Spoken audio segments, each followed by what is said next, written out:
Hello my dear students, जय CLC. Myself Kishor Shekhawat, team physics CLC Sikar.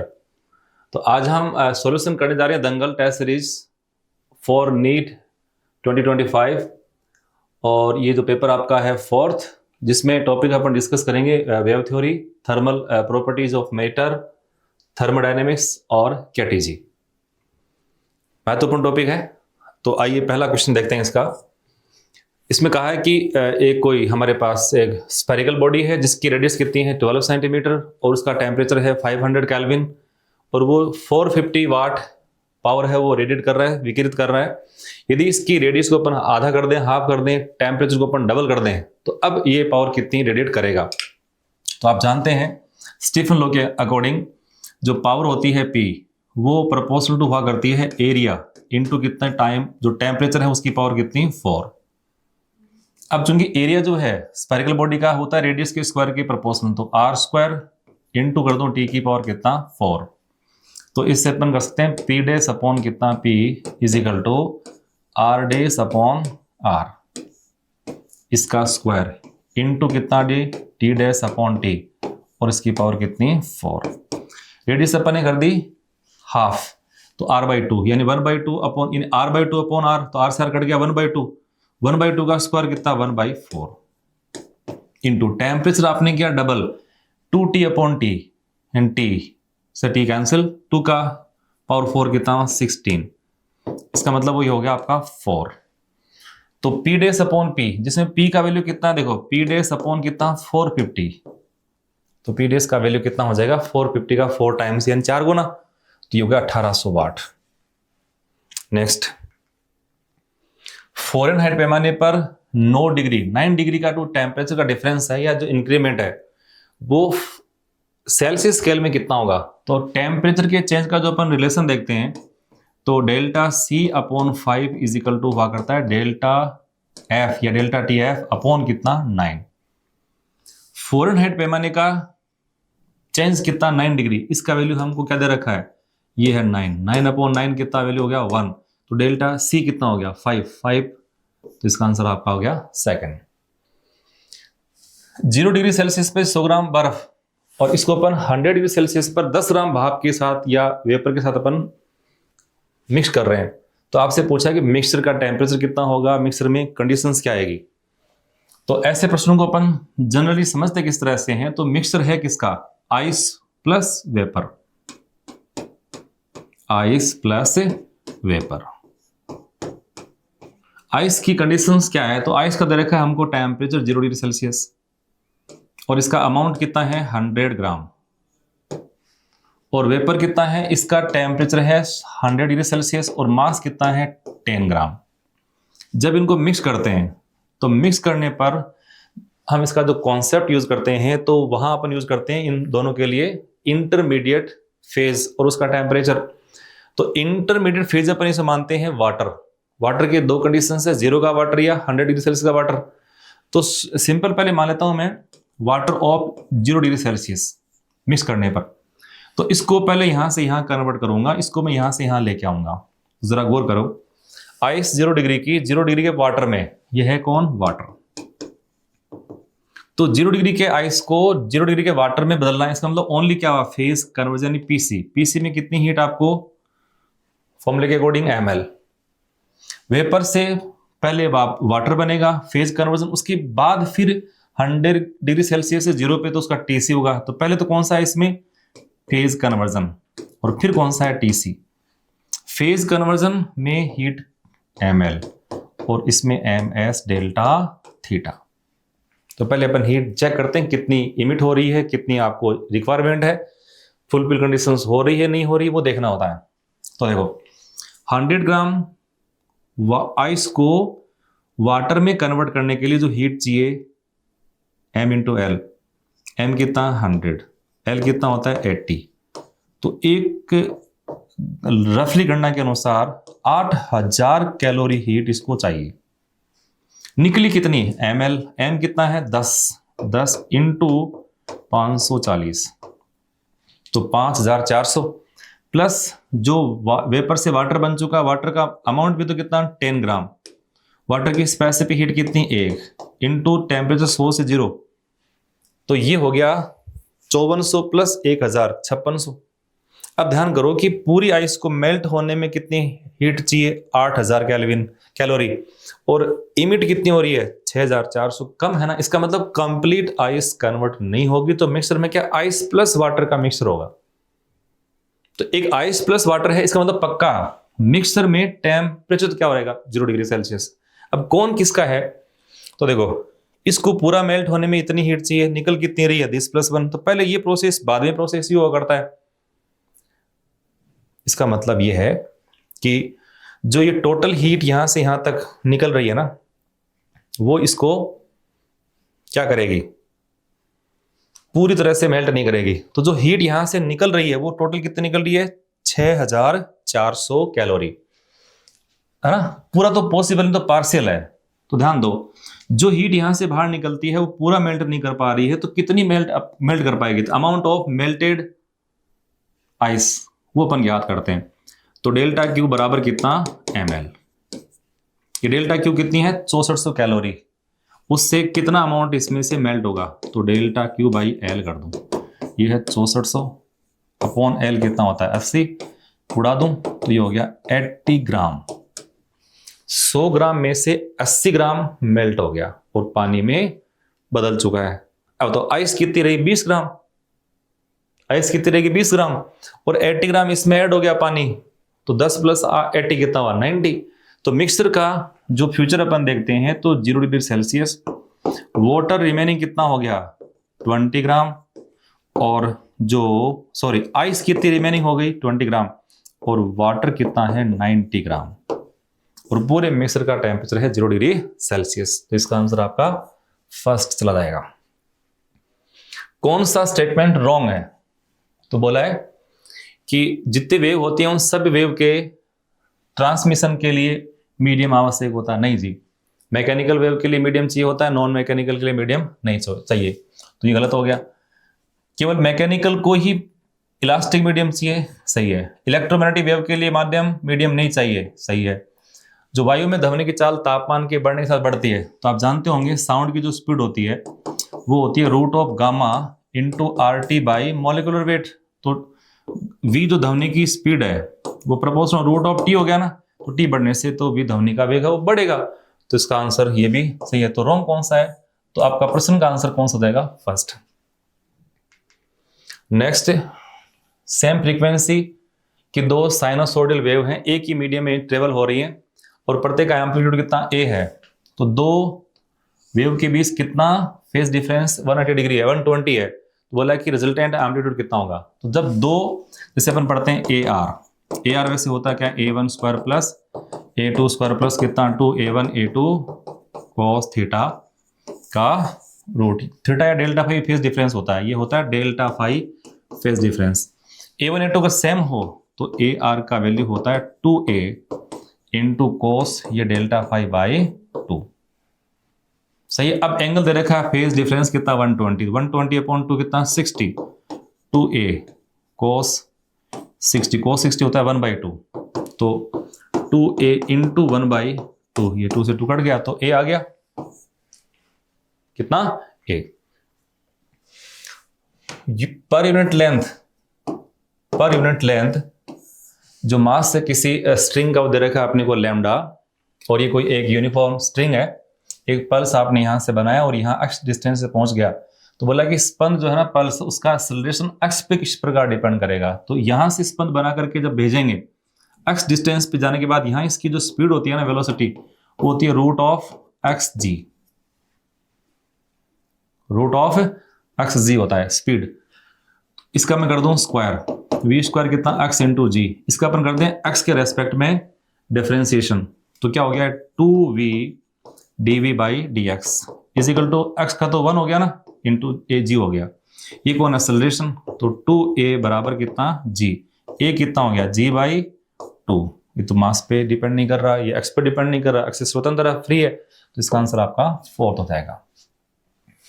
Same temperature पर oxygen gas दे रखी है, उसका दे रखा है अपने को ऑक्सीजन गैस में ध्वनि की स्पीड, ऑर्गन गैस में स्पीड है, उनका रेशियो आपसे पूछ लिया गया, टेम्परेचर कांस्टेंट है सेम है। तो आप जानते हैं v जो होता है वो प्रोपोर्शनल रूट ऑफ कितना टी बाई मॉलिक्यूलर वेट, साथ में गामा भी है। टी कॉन्स्टेंट तो सेम हो गया ना, तो एक तरह से जो एक बार पुनः बता देता हूँ, velocity of sound equal to root of कितना गामा इंटू आर टी बटा मोलिकुलर वेट। टी कांस्टेंट तो गामा पे और एम पे डिपेंड करेगा। तो दो गैस से हैं, मान लेता हूँ V1 बाई V2, तो ये हो गया आपका गामा 1 बाई गामा 2 इंटू ये हो गया M2 बाई M1। गामा 1 पहली गैस कौन सी? Oxygen gas. ऑक्सीजन गैस होती है डायटोमिक, इसका 5, तो ये हो गया 7/5। ठीक है जी। गामा 2 का वैल्यू जो कौन सी मोनोएटॉमिक ऑर्गन गैस है उसका होता है गामा कितना? 3, तो 5/3, 5/3 ऊपर चला गया इंटू M2 कौन सी गैस है? ऑर्गन, तो ऑर्गन का हो गया ये आपका 40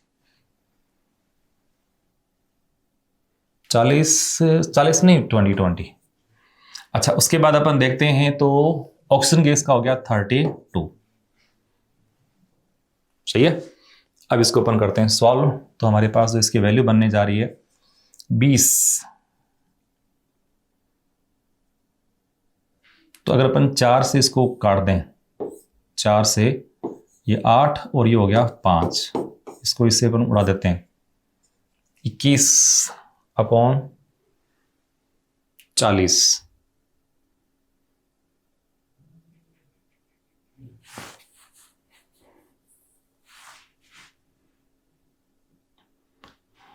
तो गैस कौन सी?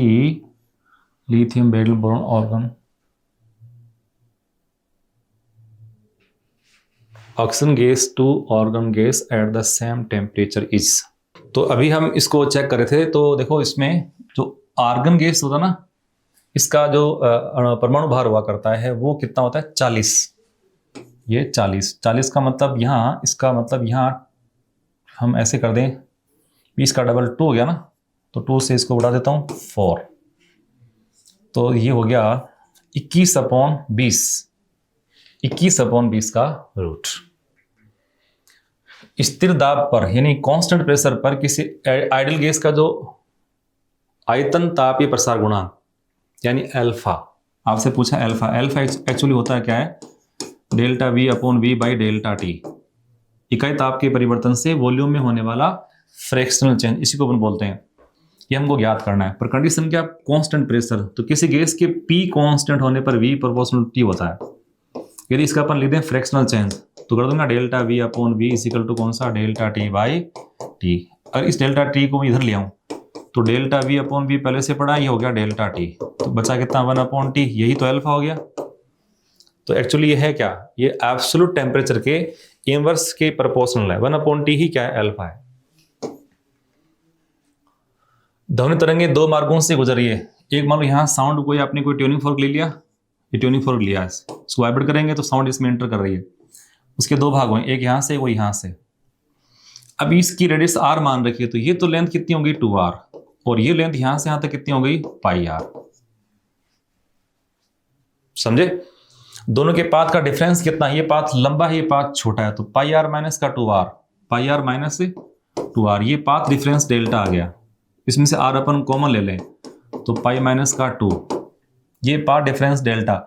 और ये कह रहा है कि इस बिंदु पर यानी यहाँ क्या होना चाहिए? मैक्सिमम बनना चाहिए, उच्चिष्ट बनना चाहिए, संपोषी व्यतिकोण होना चाहिए, आयाम अधिकतम होना चाहिए, तीव्रता अधिकतम होनी चाहिए। उसके लिए ये संपोषी व्यतिकरण की घटना को फॉलो करना चाहिए। n तो कोई इंटीजर है, लेमडा आप जानते हैं v इक्वल टू होता है n लेमडा, तो लेमडा का मान कितना हो गया? लेमडा हो गया v/n, velocity upon frequency. n into मैं इसको वेलोसिटी फ्रीक्वेंसी को इसको चलो f मान लेता हूं, तो v/f, ये सूत्र बन गया हमारे पास, r इंटू पाई माइनस का 2, ये हो गया n इंटू v/f। तो पूछा है कि वो फ्रीक्वेंसी कितनी होंगी जो इस कंडीशन को फॉलो करती है, आपको f फाइंड करनी है। परंतु ध्वनि का वेग हमको दे रखा है v की बजाय 2v, तो v तो फॉर्मूले के अनुसार अपन मान रहे, पर इसका मान 2 दे दिया, तो इसको मैं 2 कर दूं, f को इधर ले आऊं, तो ये हो गया हमारे पास n इंटू 2v अपॉन, यानी f का वैल्यू हो गया एक तरह से n into 2v upon F इधर ले जा चुका हूं, तो ये हो गया आपका पाई माइनस का 2 इंटू आर। एन एक संख्या है जो कि इंटीग्रल को प्रेजेंट कर रही है, तो 2v upon pi minus 2 into R, 2v upon R minus R pi minus 2 into R, इसके क्या है पूर्णांक गुणज के बराबर है। अब हमको दे रखा है, ये तो है आपको दे रखा है लेमडा, ये कोई दे रखी है वेव जो प्रोपेगेट हो रही है। तो बोला कि इस पर मान लो रस्सी है एक, इसको मैं यहाँ से बांध दूं, यहाँ से कोई एक लगा दूं बॉडी, इसमें आपने कोई पल्स बना दिया, पल्स मूव कर रही है और उसका दे रखा है इस प्रकार की इक्वेशन। तो आपको पूछा इसमें तनाव कितना है, टेंशन कितना है। तो आपको ध्यान होगा कि velocity of transverse wave v equal to कितना, root of t by lambda, या जो म्यू ओपन करते हैं, चलो म्यू मान लेता हूँ, इसका कर दूँ स्क्वायर, तो टी स्क्वायर इक्वल टू कितना, t बाई म्यू। तो हमारे पास तनाव कितना हो गया, ये v square into mu. Mu तो दे रखा है, ये तो इकाई लंबाई का द्रव्यमान है, पर हमको यहाँ पर अब पहले स्पीड निकालनी पड़ेगी। स्पीड याद करना हो तो स्पीड एक्चुअली है क्या, धमनी जो तरंग की चाल v जो होता है ना, वो होता है ओमेगा बाई के,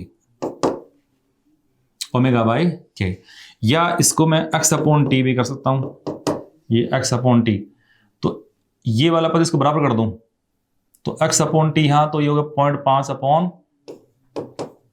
अपॉन कितना 0.04, ऐसे कर सकते, कोई दिक्कत नहीं, इसको उड़ा दो यहां से, तो 50/4 12.5 12.5, ये मीटर पर सेकंड इसकी स्पीड आ गई। अब इसको स्क्वायर करके म्यू से मल्टीप्लाई करना है, तो टेंशन कितना 12.5 का स्क्वायर, तो ऐसे कर दूंगा 12.5 इंटू 12.5 इंटू वो है 0.04, इसको उठा के यहां कर दूं 100, सही है। और अगर 100 इसको हमने कर दिया तो चलो इस 100 को तोड़ दूं, ऐसे कर दूं, इसको 50 इंटू 2 कर दूं, इसका अपन भाग दें इसमें, तो कितनी बार गया 4 बार, सही है। और 4 से 4 को उड़ा देता हूं एक बार के लिए, तो 12.5/2 तो 6.25। अब क्वेश्चन दे रखा है कि ये कोई स्टैंडिंग वेव है और इसमें ए और बी जो है उनके बीच जो पार्टिकल जो हैं ए और बी वाले, उनके फेज डिफरेंस कितने हैं। तो आप जानते हैं नोड है, ये आपका एंटी नोड, ये आपका नोड, ये आपका एंटी नोड, ये नोड और ये एंटी नोड, ये नोड। एक नोड के दोनों तरफ के पार्टिकल इस तरफ के होते हैं अपोजिट फेज में, उनका फेज डिफरेंस पाई होता है। तो इनका फेज डिफरेंस पाई, पर इनका फिर पाई हो गया, तो जो इस नोड के बीच के सारे पार्टिकल सेम फेज में होते हैं। तो अगर मैं इसको बेस मानता हूं तो इसकी तुलना में इसका फेज पाई डिफरेंस, इसके सापेक्ष फिर ये पाई, तो 2 पाई का, तो सेम फेज हो गया। सेम फेज का मतलब फेज डिफरेंस कितना 0, 2 पाई, इस प्रकार के होने चाहिए, तो ये वैल्यू इसकी 0 आ जाएगी।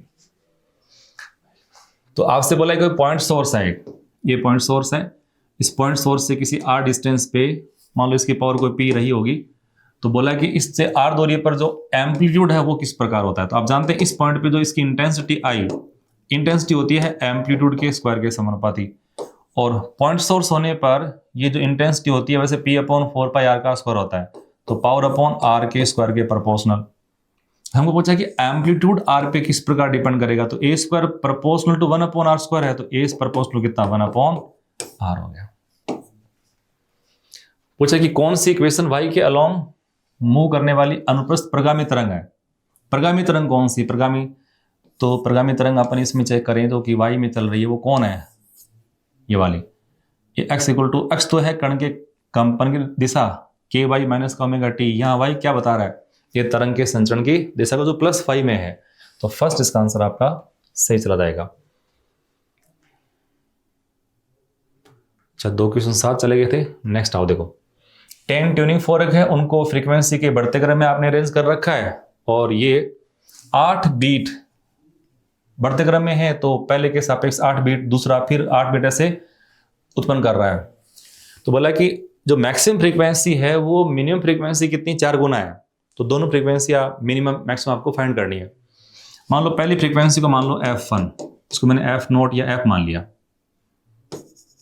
चलो f मान लिया, तो f2 कितनी है f+8, f3 कितनी है, ये है f2+8, यानी f2 का मान तो क्या था हमारे पास f+8, तो 2 8 हो गया, मतलब 2 गुना 8 का।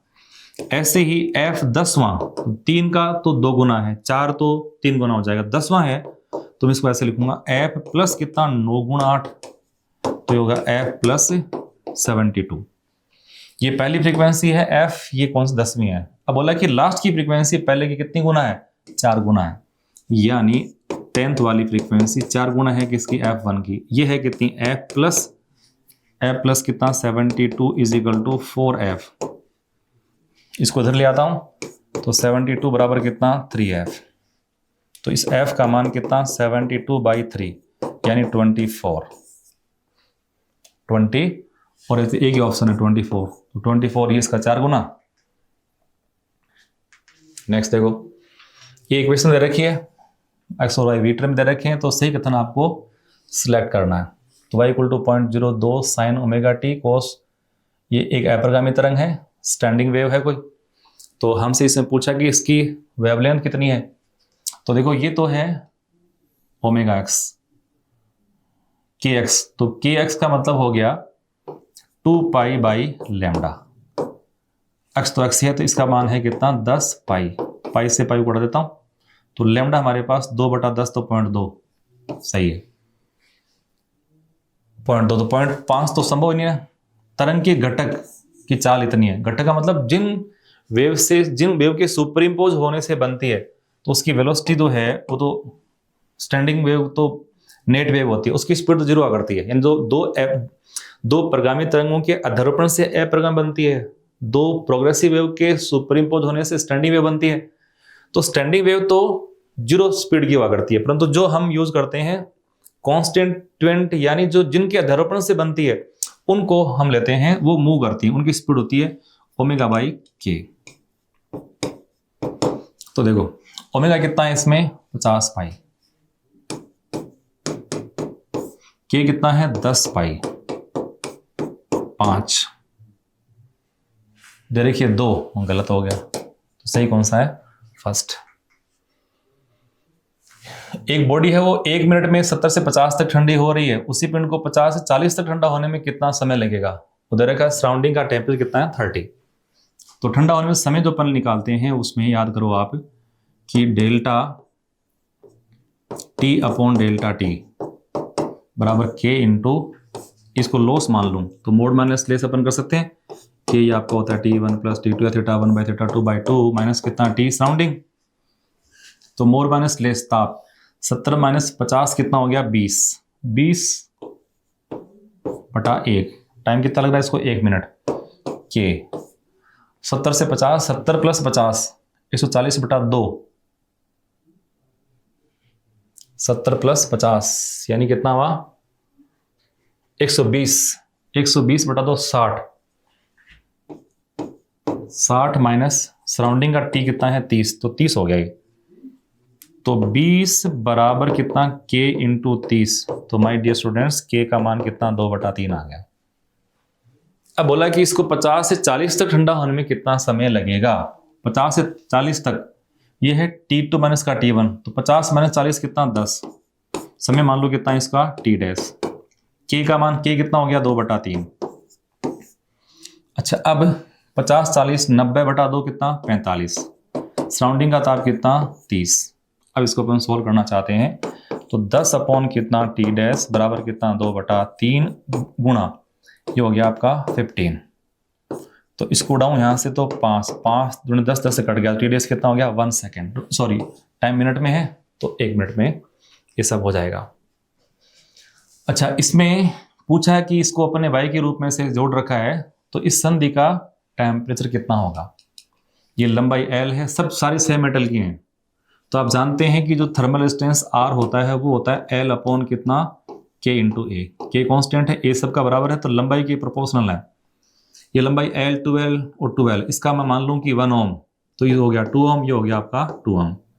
इसको R, ये 2R, इसको 2R मान सकते हो। संधि का टेम्परेचर जो होता है ना T जंक्शन, वो होता है T1/R1 प्लस कितना T2/R2 plus T3/R3 upon 1/R1 plus 1/R2 plus 1/R3।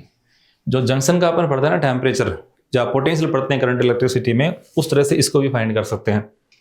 तो जैसा कि आप देख रहे हैं 20/2 10 प्लस 40/1 40 प्लस 0 तो 0 अपॉन 1 1 प्लस 1/2 प्लस 1/2 तो 1/2 1/2 हाफ और हाफ 1 1 और 1 कितना 2 हो गया। 40 और 10 कितना 50/2 25, इसका आंसर आ जाएगा। अच्छा, अब पूछा है कि ये कुछ आपने दिखा रखे हैं मोड ऑफ हार्मोनिक्स और इनकी जो फ्रीक्वेंसी उनका रेशियो आपको फाइंड करना है। ये क्या बोलते हैं OOP है, ये COP, OOP और COP। आप जानते हैं दो तरह की ऑर्गेनलियां होती हैं, एक होती है ओपन, एक होती है क्लोज। ये है ओपन, ये है आपकी क्लोज, ये ओपन और ये क्लोज। तो इसमें देखो यहाँ ये इसको मान लो स्टार्टिंग, तो ये first mode of vibration, second mode of vibration, third और ये फोर्थ, चौथा इसमें मोड ऑफ वाइब्रेशन है।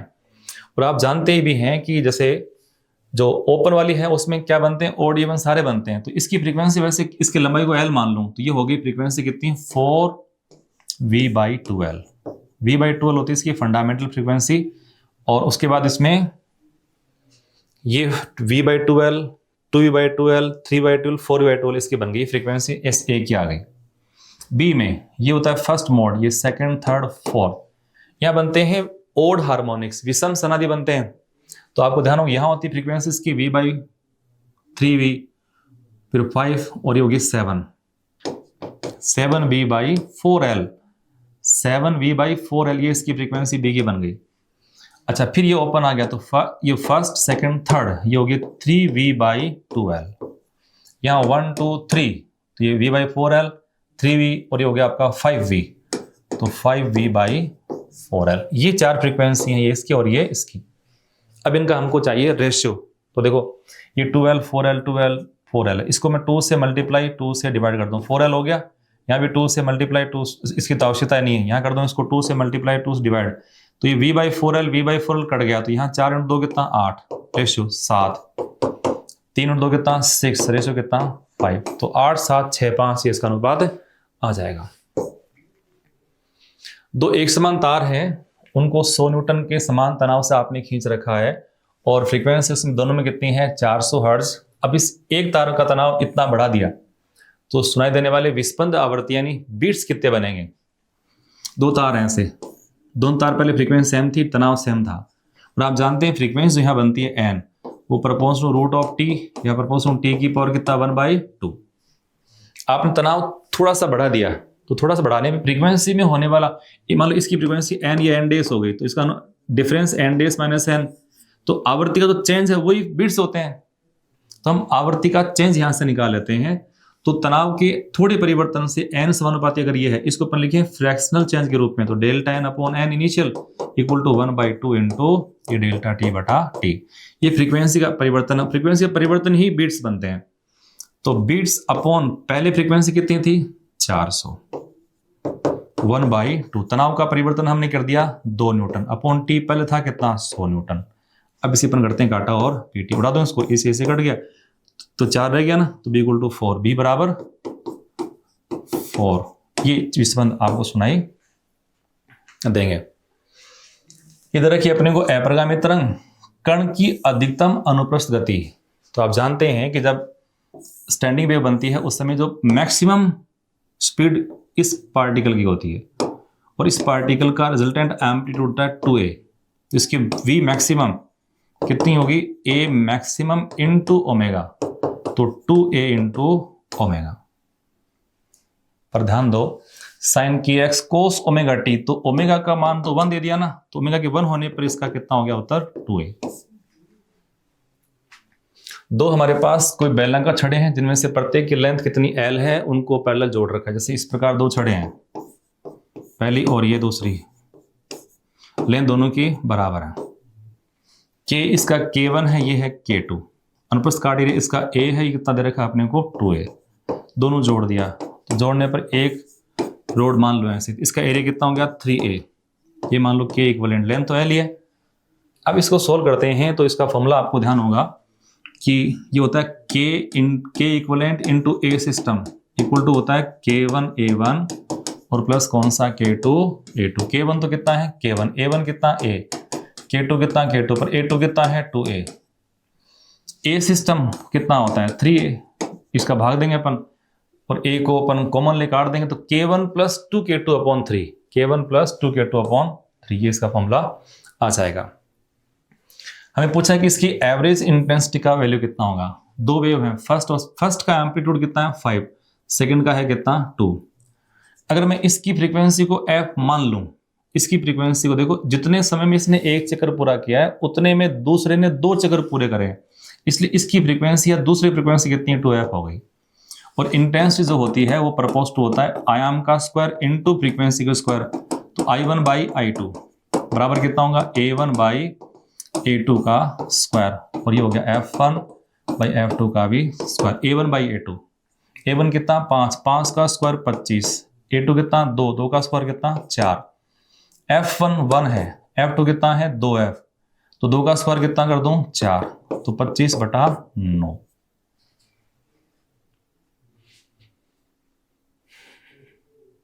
25/16, 4 × 4 16, 25/16। वायु में ध्वनि की गति ज्ञात करने के लिए आपने एक रेजोनेंस फ्रीक्वेंसी ले रखा है, तो खुले सिरे पर आपको पूछा है कि एंड करेक्शन कितना है, तो ये आप जानते हैं इक्वल टू कितना होता है L2 माइनस का 3L1/2। L2 कितना है 48 माइनस 3L1 45 अपॉन कितना 2, 48 माइनस 45 कितना हुआ 3/2 यानी 1.5 सेंटीमीटर। एक डायटोमिक गैस है, वो आइसोबैरिक रूप में आपने उसको एक्सपेंड कर रखा है, तो एन मोल को इतनी हीट अपन देते हैं। प्रोसेस कौन सी है, समदाबीय। समदाबी प्रक्रम दे रखा है और उसमें ये आपसे पूछा है, तो कार्य कितना है आपको दे रखा है, तो अमाउंट ऑफ हीट कार्य पूछा है, तो W अपॉन जो है ना क्या कहते हैं कि required amount of heat Q। समदाबीय आइसोबैरिक प्रोसेस में W का फॉर्मूला कितना होता है mu R into delta T, और रिक्वायर्ड हीट या जो हीट अपन इसमें यूज करते हैं वो है mu into CP delta T. Delta T mu से कट गया तो यह है R अपॉन कितना CP। गैस कौन सी, डायटोमिक गैस, उसका आपको CP चाहिए। CP इक्वल टू होता है CV प्लस R, तो CV का मान कितना होता है FR/2, तो डायटोमिक का F कितना 5, तो 5R/2, तो CP का मान कितना हो गया, इसमें एक जोड़ दो 5R/2 प्लस कितना CP होता है CV प्लस R, तो इसको 2 से मल्टीप्लाई 2 से भाग 5 और 2 कितना 7R/2। तो देखो ये R अपॉन CP कितना हुआ 7R/2, R से R कट गया 2/7। अब मैं इसकी वैल्यू यहीं पुट कर रहा हूं, W अपॉन डेल्टा Q हमारे पास कितना 140, W अपॉन 140 इक्वल टू है 2/7। तो अगर मैं 7 से इसको उड़ा दूं तो 7 दूनी 14, 20 उड़ दो कितना 40 जूल इसका आंसर आ जाएगा। एक आइडियल गैस मोनोटोमिक गैस है और वो इस लॉ को फॉलो कर रहा था, आपसे पूछा है इसकी मोलर उष्णधारिता कितनी है, तो देखो P इसको V से मल्टीप्लाई कर रहा हूं, V की पावर 5/3 इज इक्वल टू या प्रोपोर्शनल टू क्या हो गया कांस्टेंट या C मान लेता हूं। P V की पावर x इक्वल टू होता है कांस्टेंट, x की तुलना करने से वैल्यू हमारे पास कितनी आ रही है, ये है 5/3, x इज इक्वल टू 5/3। अब पूछा इसकी molar specific heat C equal to होता है CV plus R/1 minus x। CV gas की नेचर पर डिपेंड करती है, उसका मान होता है FR/2 प्लस, ये तो ऐसे कैसे होता है, तो देखो ये F तो कितना मोनोटोमिक गैस का 3R/2 प्लस ये है R अपॉन 1 माइनस x कितना 5/3, तो इसको मैं 3 से गुणा 3 से भाग देता हूं, तो माइनस का 2/3 3/2, तो कुल मिलाकर के 3R/2 माइनस पे कितना 3R/2, तो वैल्यू कितना 0 आ गया, तो इसका आंसर आपका है 0। तो आगे बढ़ते हैं, नेक्स्ट क्वेश्चन आपका है 25 अपन कर चुके हैं, 26 पे आइए। तो इससे पूछा है कि आपको दे रखे हैं साइक्लिक प्रोसेस, कुछ ग्राफ दे रखे हैं, तो कौन सा ग्राफ जिसमें हीट क्या एब्जॉर्ब होगी, तो अगर कोई सिस्टम हीट एब्जॉर्ब करता है तो उसका मतलब डेल्टा Q पॉजिटिव है, delta Q should be positive. Cyclic process में डेल्टा U कितना होता है 0, ठीक है। अब फ्लोट की अपन बात करते हैं, फ्लोट होता है delta Q is equal to delta U plus delta W। Delta U कितना हो गया 0, तो उस केस में डेल्टा क्यू का वैल्यू कितना, डेल्टा डब्ल्यू। हमको चाहिए डेल्टा क्यू पॉजिटिव, ये पॉजिटिव चाहिए, वो कब आएगा, जब डेल्टा क्यू पॉजिटिव होगा। तो हीट एब्जॉर्ब होने के लिए डेल्टा क्यू प्लस होना चाहिए। तो यहाँ इसमें डेल्टा क्यू पीवी ग्राफ है, साइक्लिक प्रोसेस है, ये कार्य कैसा, पॉजिटिव, ये भी कार्य साइक्लिक प्रोसेस है, पॉजिटिव। यहाँ वीपी ग्राफ है, वीपी में साइक्लिक प्रोसेस का कार्य कैसा हुआ, नेगेटिव। जो क्लॉकवाइज का तो होता है नेगेटिव और एंटी वाले का होता है पॉजिटिव। तो ये कार्य पॉजिटिव पॉजिटिव होता है। इन तीन में ए बी और डी में तो हीट एब्जॉर्ब होगी, सी में क्या होगी, इमिट होगी, ए बी और डी। एक आइडियल गैस दे रखी है, उसमें दे रखा है ये, तो इससे अपन सीवी का मान निकाल लें, है ना। तो सीवी का वैल्यू कितना, 3/2 R, ये इसको ऐसे कर दूंगा R/2/3। तो अपन जानते हैं ये होता है R/γ-1, सीवी का वैल्यू होता है। तो इन दोनों को अपन कंपेयर करते हैं, दिस वन से। तो γ-1 इक्वल टू कितना, 2/3। तो गामा हमारे पास कितना, 2/3 प्लस 1, तो गया 5/3। ये इसका गामा आ गया। ठीक है जी। अब ये बोला कि इसका दाब किसके समानुपाती, दाब का आपको रिलेशन चाहिए। तो पीवी की पावर गामा इक्वल टू होता है कांस्टेंट। तो पी आदर्श गैस समीकरण से वी का वैल्यू होता है पी बटा देखो पीवी समानुपाती टी होता है ना, तो वी टी बटा पी। तो इसको हम कह देते हैं टी बटा पी। इसकी पावर कितनी है, गामा इक्वल टू कांस्टेंट। तो पी की पावर, टी की पावर भी गामा, वी भी गामा आ गई, ये है 1। इसका मतलब पी की पावर 1 माइनस गामा, या इसको नीचे ले आता हूं तो बेटर रहेगा। टी की, चलो लिख दिया सर, लिख दिया जो भी है। तो टी की पावर गामा, वी के स्थान पे अपन लिखा T/P, टी की पावर गामा, वी पी की पावर भी गामा। तो 1 माइनस गामा और टी की पावर गामा, इसको अगर यहां से नीचे ले लूं तो टी की पावर गामा, तो पी की पावर कितनी, γ-1 इक्वल टू कांस्टेंट। तो कुल मिलाकर के टी प्रोपोर्शनल टू हो गया पी की पावर γ-1, या टी समानुपाती हो गया पी की पावर γ-1 बाई गामा। पर हमने तो इसको उल्टा बना दिया ना, हमको तो प्रेशर निकालना है। तो प्रेशर निकालना है तो इसको ऐसे करता हूं, प्रेशर प्रोपोर्शनल टू टी की पावर γ/γ-1। गामा कितना है, 5/3। 5/3 में से हम घटाते हैं 1, तो 5/3 माइनस 1, तो 3 और ये 3, 2/3, 2/3, 1/3 से 1/3 कट गया 5/2। तो ये समानुपाती t की पावर 5/2 आ जाएगा। दो दे रखे हैं आपको एडियाबेटिक प्रोसेस, पीवी ग्राफ दे रखे हैं, और इस पीवी ग्राफ में दो वक्र दे रखे हैं 1 और 2। पूछा कि कौन सा इसमें किसको रिप्रेजेंट करता है। तो आप जानते हैं एडियाबेटिक प्रोसेस का स्लोप होता है ना m, एडियाबेटिक का, वो प्रोपोर्शनल टू, या उसका जो मोड प्रोपोर्शनल होता है गामा के। जिसका गामा अधिक होता है उसका m भी अधिक होता है। अब m गामा अधिक किसका होता है, गामा अपन जानते हैं गामा इक्वल टू होता है 1 प्लस 2/f। जिसका f कम से कम उसका गामा अधिक से अधिक होता है। तो मोनोएटॉमिक गैस जो होती है उसका सबसे अधिक गामा होता है, वो जितना गामा अधिक उसका स्लोप अधिक। तो स्लोप अधिक किसका, इसका है ना, 2 वाले का। तो दो गैस दे रखी है, मोनोएटॉमिक डायटोमिक गैस। तो जिसका स्लोप अधिक है वो तो है मोनोएटॉमिक, जिसका नहीं है वो कौन सी है, डायटोमिक, यानी N2 मान लो।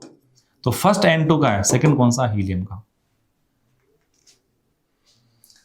लेमडा जो होता है मीन, वो प्रपोज टू 1 क्या होता है, d², तो प्रपोज टू d की पावर -2। ये क्वेश्चन दो दे रखी है अपने को आइडियल गैस, 1 मोनोएटॉमिक गैस है, अनदर कौन सी डायटोमिक गैस है, हैविंग सेम प्रेशर PV। आपको प्रेशर वॉल्यूम ये सब दे रखे हैं। तो जो इनकी अपन एनर्जी पढ़ते हैं, ट्रांसलेटरी काइनेटिक एनर्जी, तो ट्रांसलेटरी काइनेटिक एनर्जी का वैल्यू हुआ करता है E कितना, 3/2 PV।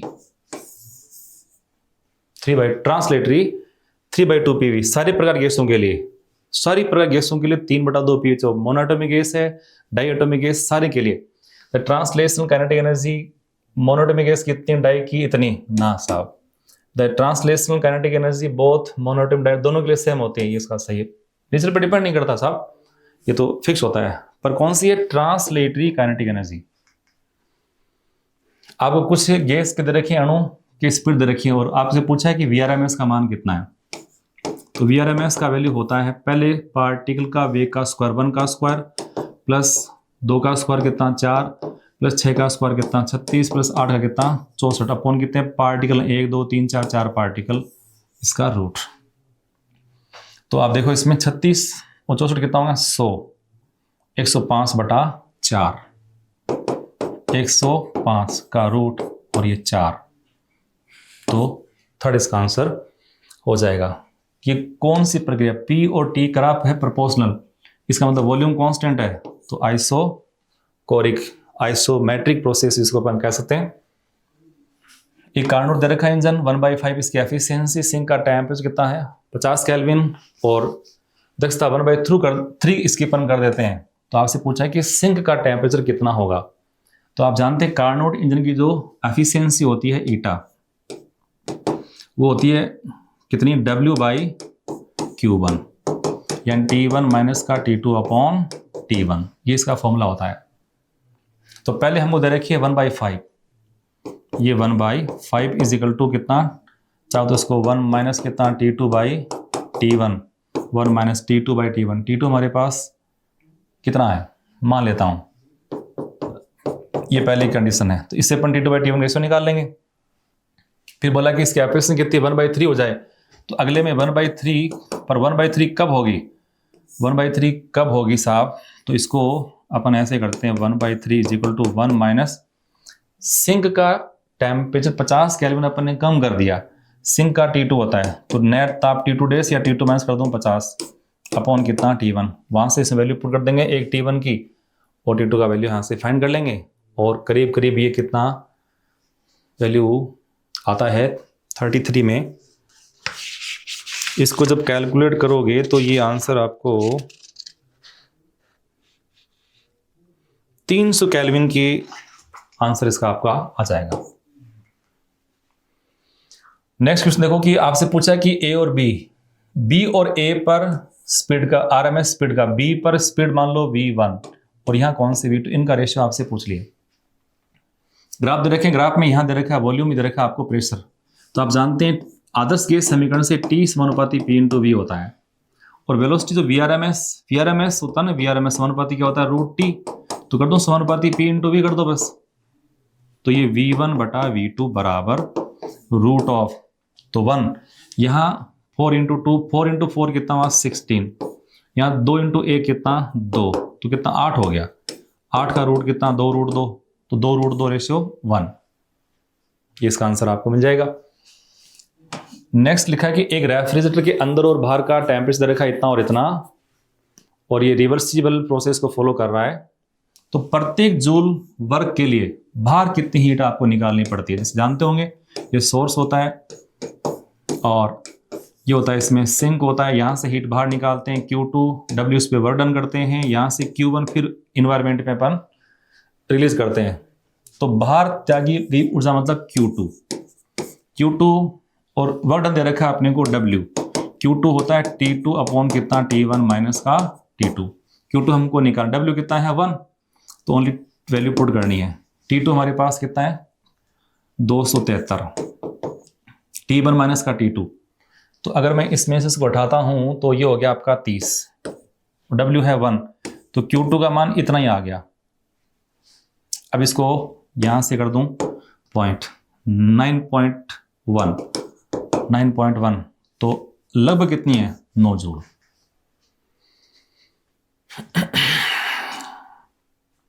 तो इसमें आपसे पूछा है साइक्लिक प्रोसेस की एफिशिएंसी कितनी है, तो इसकी एफिशिएंसी ईटा इक्वल टू वही W अपॉन कितना Q एब्जॉर्ब्ड हीट कहाँ पे होती है A B और B C पर, तो ये है W, तो पूरे साइक्लिक प्रोसेस कार्य W किसका साइक्लिक प्रोसेस का अपॉन Q, तो हमको डेल्टा Q AB भी निकालनी पड़ेगी और डेल्टा Q हमको निकालनी पड़ेगी BC, और इनको जब सॉल्व करोगे W तो पूरा एरिया, इसका एरिया निकाल लो, यहाँ से यहाँ तक गैस कौन सी है मोनोटॉमिक गैस की, यहाँ से यहाँ तक की हीट आपको निकालनी। हीट कैसे निकालोगे, तो देखो A से B प्रोसेस कौन सा है आइसोमेट्रिक प्रोसेस, तो ये तो होगी आपकी ये वाली heat mu into CV delta T, ये है आइसोबैरिक समदाबी प्रक्रम, इसकी हीट कितनी होती है, mu into C P delta T. अब ये सब वैल्यू पुट करके सोल्व करोगे तो 4/21 आंसर आ जाएगा। तो एक आदर्श गैस को साइक्लिक प्रोसेस से अपन गुजार रहे हैं, तो इस पर साइकिल कितना वर्डन हो रहा है, तो साइकिल का प्रोसेस का कार्य निकालना हो तो इसका आपको निकालना पड़ेगा एरिया। तो एरिया में अगर ये साइड मिल जाए, ये कितनी है, तो ये कितनी है, देखो यहां से यहां तक की P, ये है 3P, तो ये हो गया आपका कितना 2P। ये भी चाहिए लेंथ यहां से ये कितनी है, यहां से यहां तक वॉल्यूम एक्सिस, तो V ये कितना है 2V, ये हो गया V। तो जो ट्राइंगल का हम निकालते हैं एरिया 1/2 इंटू V इंटू कितना 2P, तो 2 से 2 कट गया तो P भी आ गया। एक कार्नोट इंजन है, 120 डिग्री सेल्सियस पे स्रोत का ताप दे रखा है, सिंक का दे रखा है अपने को 27 डिग्री सेल्सियस, और ये बोला है कि 40 किलो जूल ऊष्मा की आपूर्ति करता, तो इंजन द्वारा क्या कार्य कितना होगा, W अपॉन Q1। सोर्स जो हीट सप्लाई करता है वो Q1 होता है, ये हो गया आपका T1 माइनस का T2 अपॉन कितना T1। तो T1 माइनस T2 करो, इसका डिफरेंस कितना 100, T1 हाई टेम्परेचर कितना हुआ 400, तो ये हो गया आपका 1/4। Q1 कितनी थी 40, 400 10, तो 10 किलो जूल इसका आंसर आ जाएगा। ए से बी में कार्य, यहां से यहां कार्य, तो पूरा ये एरिया, और इसको सोल्व करो तो आपका आंसर है ये 3.75। अगर सोल्व करोगे तो देखो 1/2 इंटू ये लेंथ कितनी है 100 प्लस समांतर हो जाए, और ये कितनी है 150, परंतु ये इसका यूनिट कितना है दिस इंटू 10⁵, और ये फिर इसकी समांतर हो जाए जो है ना पैरेलल साइड, उनके बीच की डिस्टेंस, और वो कितनी 600 300, तो 300 हो गई, पर ये मीटर क्यूब में है, तो ओके। अब इसको सोल्व करते हैं अपन, तो देखो 5, तो ये 150 प्लस 100 कितना हो गया 250, 250 का था 125, तो 125 गुणा 10⁵ इंटू कितना 300। 125 को 3 से अपन गुणा करते हैं तो 37.5, 375 हो गया, 375 इंटू कितना 10⁵, 6 7 8, 10⁸8, 5 6 7 ही हुआ ना 7। अगर मैं पॉइंट को यहां से कर दूं तो ये हो गया आपका 2⁻9 हो जाएगी, तो 3.75 10⁹9। ये ग्राफ दे रखे हम लोगों को, और पूछा है कि इसमें V1 V2 में आपस में ऑर्डर क्या है, तो इसमें अक्स पे किसी एक क्वांटिटी को कांस्टेंट मान लो, यहां मान लो कि ताप कितना है T0। अब यहां V2 के कॉरेस्पॉन्डिंग प्रेशर यहां मान लो कितना P2, और यहां मान लो प्रेशर कितना P1। आपको साफ दिख रहा है कि P1 ये तो है, P2 ये P1 है, तो P1 का वैल्यू P2 से ज्यादा है। अब आदर्श की समीकरण होती है ना PV बराबर कितना μRT, और इसमें हमको ज्ञात करना है वॉल्यूम, तो वॉल्यूम समानुपाती कितना T/P। हमने T को कर दिया कांस्टेंट, T के कांस्टेंट होने पर V प्रोपोर्शनल टू 1/P, तो जहां प्रेशर अधिक वहां वॉल्यूम कम, तो उल्टा V1 less than V2, V2 बड़ा V1 छोटा, V2 बड़ा V1 छोटा। 27 डिग्री सेल्सियस पर एक आदर्श गैस है, उसको अचानक आपने कंप्रेस कर दिया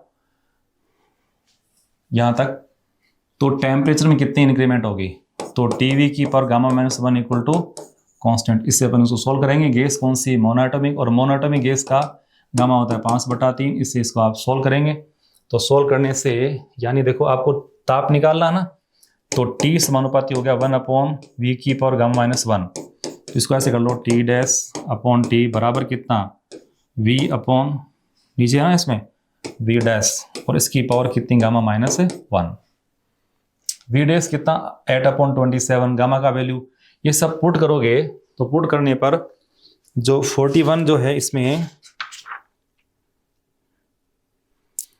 जो T हमको मिलेगा 675, जो T' आपको मिलेगा वो मिलेगा 675 केल्विन।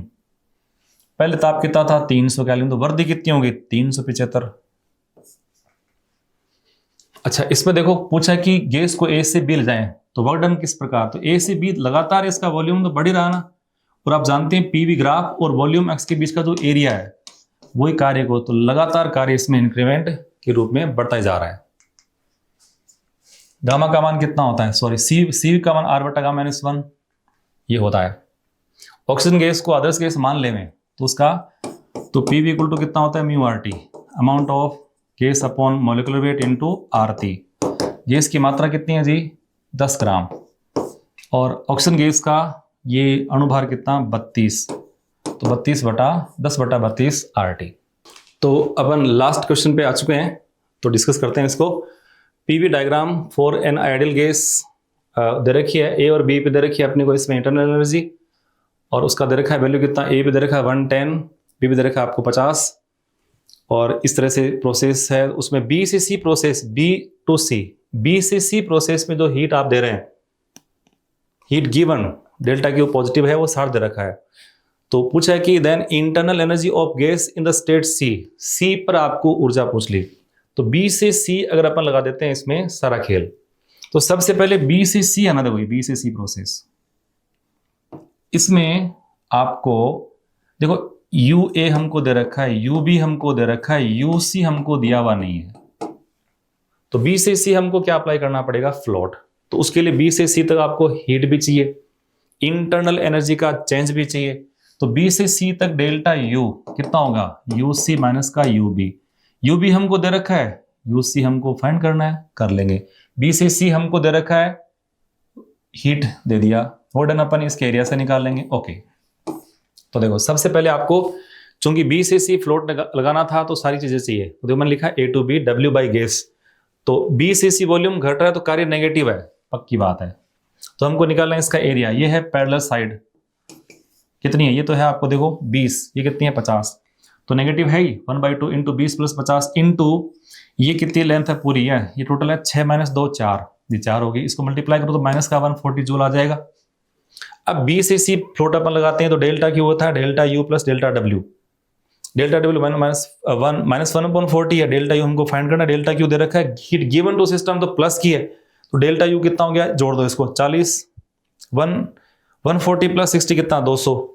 तो देखो डेल्टा यू का मान यूसी माइनस यूबी कितना 200 है, डेल्टा यूसी का मान कितना 200 प्लस यूबी, यू दे रखा 50, जोड़ दो कितना 250 जोड़।